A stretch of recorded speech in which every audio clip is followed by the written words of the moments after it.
The start of chronic fatigue syndrome and fibromyalgia. A few months later, my husband graduated with 2 BS degrees in finance, and we were ready to start our life for real. During the first 5 years of our marriage, he had been completing his undergrad full-time and working full-time. This had left us a bit distant and out of touch with each other.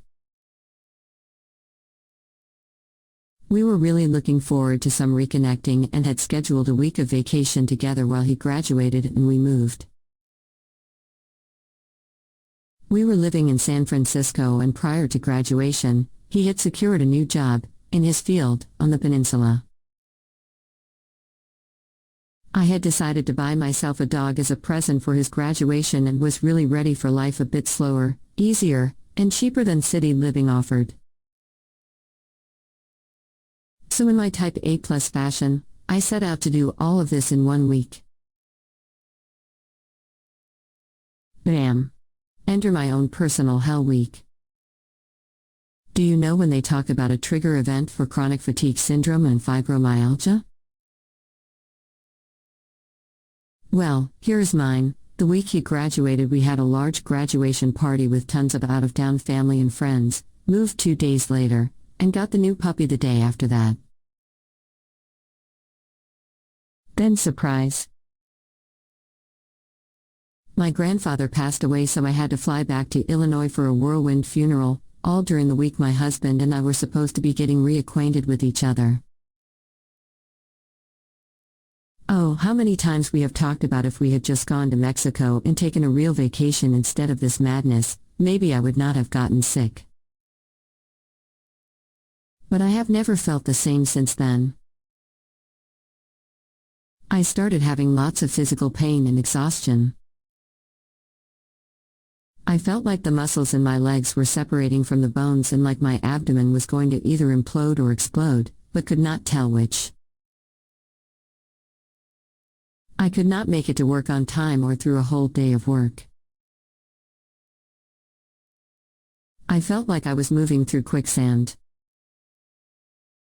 I would sleep 10 hours a night and wake up exhausted. I was in hell. I ached everywhere and felt like I was constantly on the verge of getting the flu.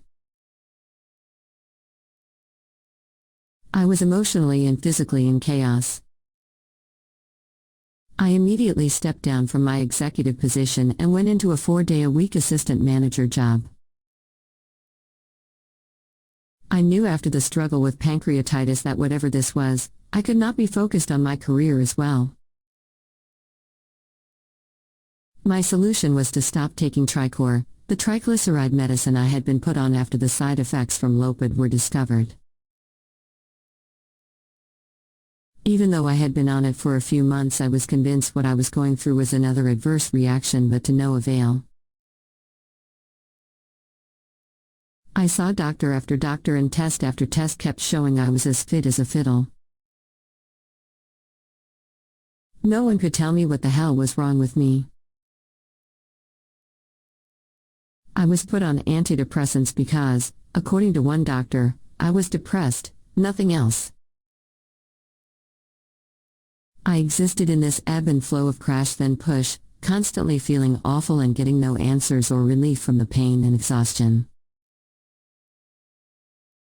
I did find one doctor who diagnosed me with chronic fatigue syndrome and fibromyalgia, and another that ran all the tests to confirm that looming and vague diagnosis of exclusion. But there was no real treatment and certainly no cure. Nothing more than some old outdated heavily sedating medications. Nothing modern medicine had to offer, and I was quickly disintegrating. Kindly like and subscribe to our YouTube channel and get the latest updates related to fibromyalgia.